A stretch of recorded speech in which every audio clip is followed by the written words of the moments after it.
On a pu faire des campagnes de sensibilisation au niveau des jeunes filles, surtout dans les collèges et les écoles, au niveau des enseignants, tant hommes que femmes.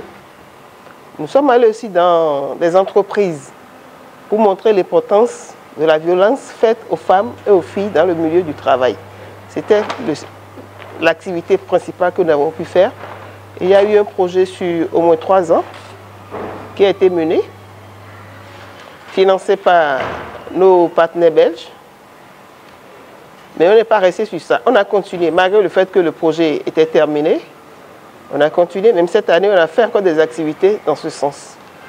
Parce que nous avons eu la chance que notre gouvernement a pris des tests pour sévir dans ce domaine. Mais ça n'a pas arrêté le phénomène. Donc, ce qui fait que nous sommes toujours aguerris, nous sommes toujours en action pour accompagner les ayants droit, les cibles et même le gouvernement pour l'application réelle de ces tests. Les objectifs sont toujours à atteindre. C'est des trucs à long terme. Parce que nous avons des exigences psycho-économiques qui parfois sont des freins. Si je prends par exemple le cas des élèves, la plupart cette année dans les régions bien reculées ont été secoués par ce phénomène.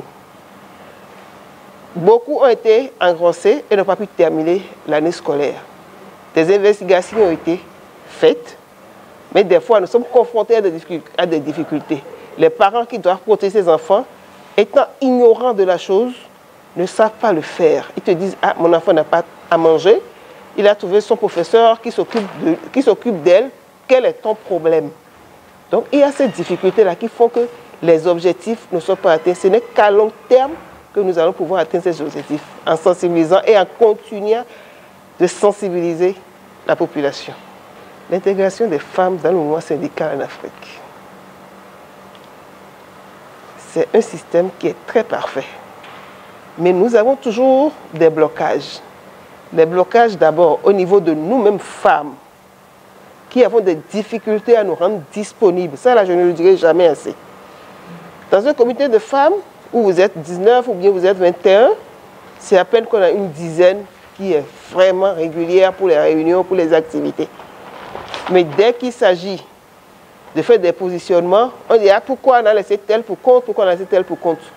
Il faudrait d'abord que la femme même se dise que son bonheur sera fait par elle et elle-même.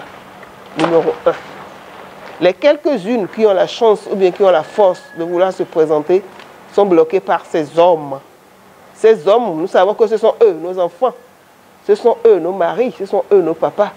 Ils préfèrent toujours tirer le drap de leur côté. Mais heureusement qu'aujourd'hui, il y a eu des évolutions par rapport à ça.